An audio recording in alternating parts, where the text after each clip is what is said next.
amazina ye nyakuri yitwa Erika Shepherd cyangwa umwite Jennifer Carpenter. Yavutse ku itariki 7 Ukuboza umwaka w'igihumbi kimwe magana cyenda mirongo irindwi n'icyenda. Akaba ari umukinnyi wa filime mu gihugu cya Amerika, wakinnye filime nyinshi zitandukanye kandi zagiye zikundwa. Iyi channel yitwa Rukezo, tukaba tubagezaho abasitari muba mwarakunze mu mafilime ariko ntumenye ngo ubundi mu buzima busanzwe ni bantu ki.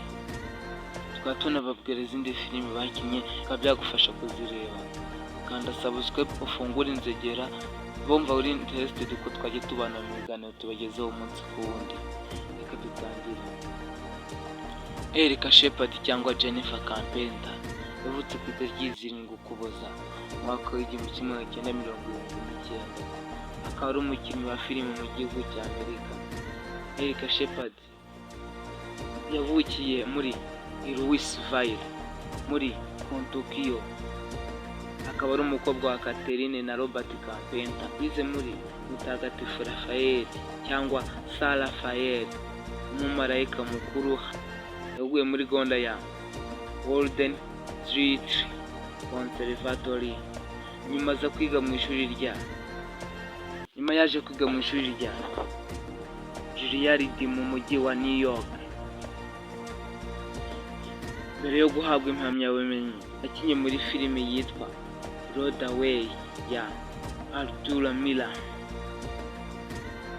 Yakinnye na Liam Neeson, Laura Linney.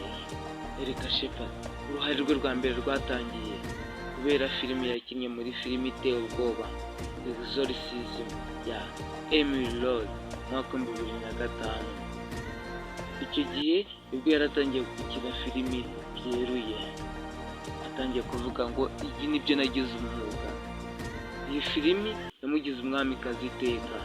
Yaje kumenyekana cyane kubera gukina filime yitwa Deborah Morgan muri season yitwa Exeter mwaka 2006.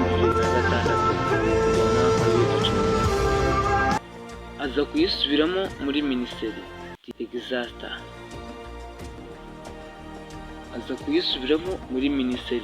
Exeter. Aje kuba agahebuzo mwaka 2021 ya mwaka 2022.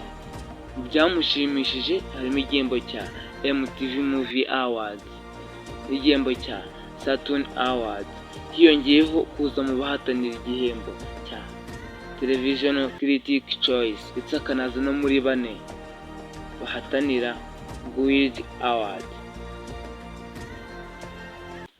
Erika Shepherd yakinnye filime nyinshi zitandukanye, aho afite inshingano nyinshi muri filime y'uruhererekane, aho yakinnye yitwa Rebecca Harris muri seri yitwa Limitless mwaka 2015 kugera mu mwaka 2016.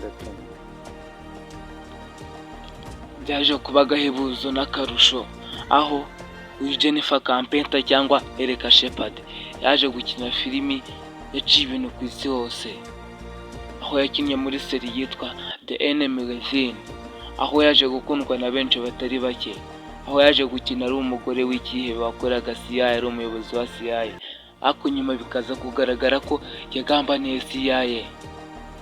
Nyuma akaza gukorana na FBI maze agafasha FBI gufata icyo kihebe.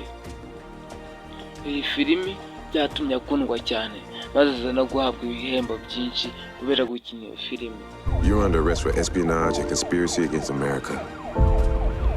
Yaje gukomeza akina na filime nyinshi zigiye zitandukanye. Yaje gukina yitwa Angela Vido muri filime iteye ubwoba yitwa Quarantine mwaka 2008. Akina yitwa Sonia Brade muri filime ya Mortal Kombat yerekana amashusho ya Scorpio Revenge mwaka 2020. Aza no gukina Battle of the Realms mwaka 2021. Amagara Gustave wakoze kureba iki kiganiro.